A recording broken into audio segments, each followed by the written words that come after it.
Hello students, welcome to Pramati Hillview Academy digital class. Today I am going to take up the poem No Men Are Foreign, written by James Kirkup. Let's begin. No Men Are Foreign is a poem with a fantastic message. Before we move on to the description part, let us take a quick look at the life and works of the poet James Kirkup.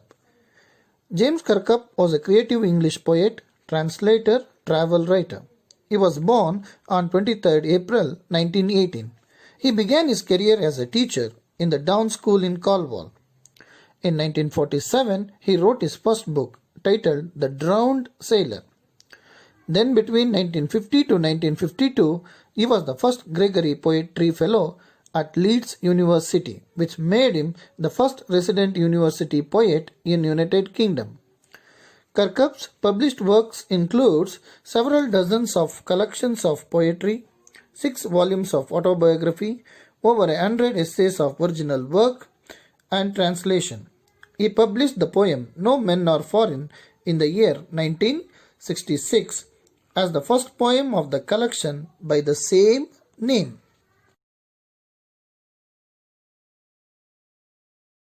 Dear students, before we move on to the description part of the poem, let me give an introduction to the poem.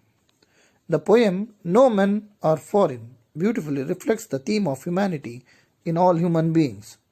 We all are same, as we all need basic needs for survival. So, we should not divide ourselves based on nation, creed, caste, color, or religion. The poem does teach us the belief of universal brotherhood. We all human beings in the world should give up the feeling of narrow nationalism. We all are the members of a single world according to the poet. Nobody is stranger. We should believe in the globalization, which means a world of interdependence and multiculturalism.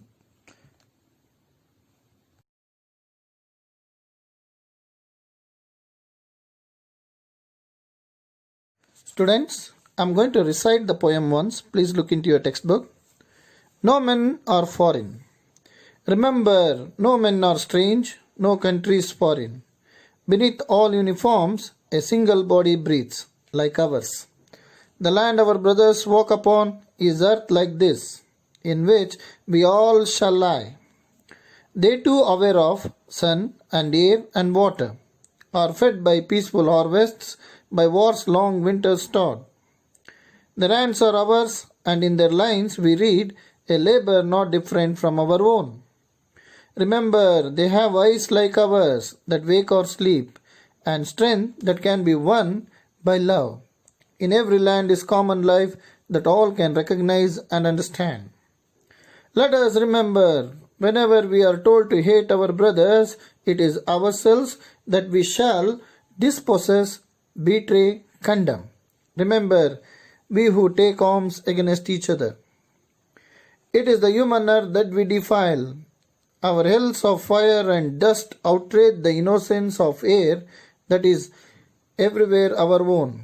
Remember, no men are foreign and no country is strange.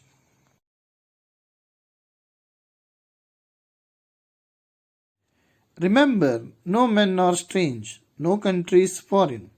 Beneath all uniforms, a single body breathes, like ours.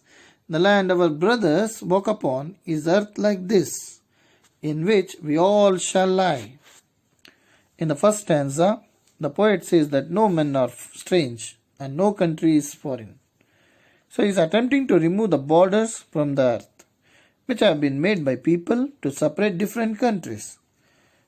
According to him, then only no country will be considered as a foreign country. He says, then we will feel every country as our own country and as our own land when there will be no borders. The poet wants to say that entire earth is one and all the people who live on this earth belong to one human race. Then he says that inside the uniforms worn by soldiers of different countries, the human being is the same. God has made all of us in a similar way according to the poet. He also says we all breathe in the same way. Finally, he says that soldiers are our brothers. We all walk upon the same Mother Earth, and when we die, we shall lie in the grave in the same earth.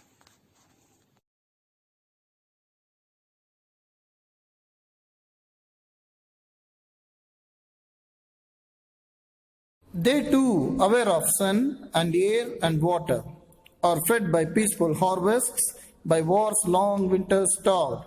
Their hands are ours, and in their lines we read a labor not different from our own. Dear students, here the poet says they refers to those people who belong to other countries. We call them foreigners and discriminate them and fight with them also. The poet says that nature has given everything to everyone, just like he has given to us.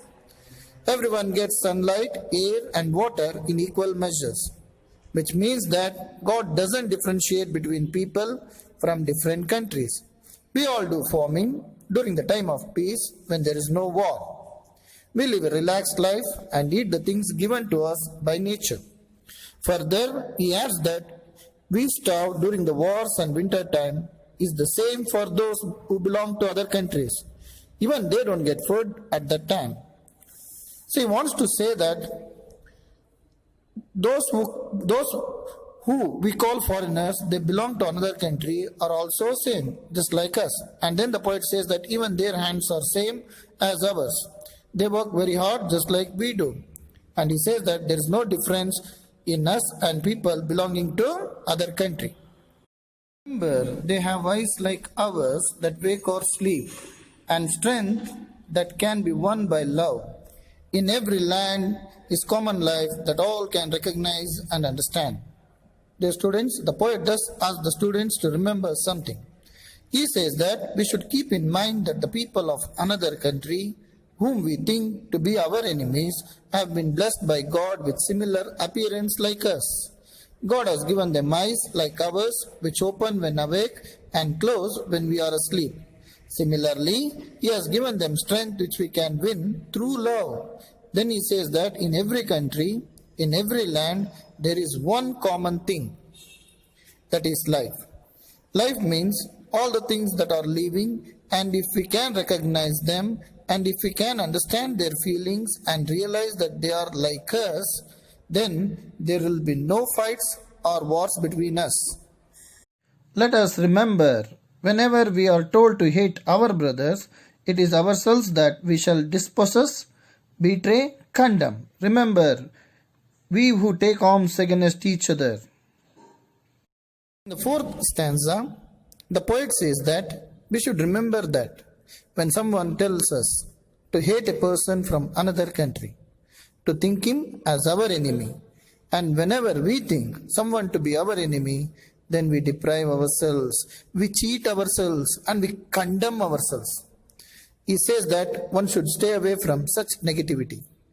We should not consider anyone to be our enemy. During a war, both the parties must bear the loss.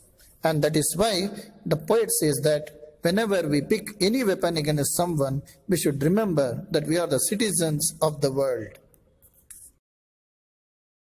It is the human earth that we defile. Defile means make dirty or pollute. Our hells of fire and dust outrage the innocence of air that is everywhere our own. Remember, no men are foreign and no countries strange. Final stanza, the poet makes us aware that earth belongs to all human beings. The hatred and anger spread all over the world are damaging peace only. We should not distinguish the people of one country from others, for we have no reason to do so. We must not forget that all men are equal and they belong to the same world. So he advises us to treat each and every person of any country equally. Dear students, we have come to an end of the poem, No Men Are Foreign. How did you feel, students? Did the poem change you? Did it change your thoughts? Did it make you a better human being for the betterment of the world? I hope so. Dear students, in this poem, the poet says, the war is caused by the false beliefs of people who have ceased to believe in the essential unity of man. They believe that a man who comes from different country is to be hated and discriminated. However, the poet assures the students that man is just the same everywhere.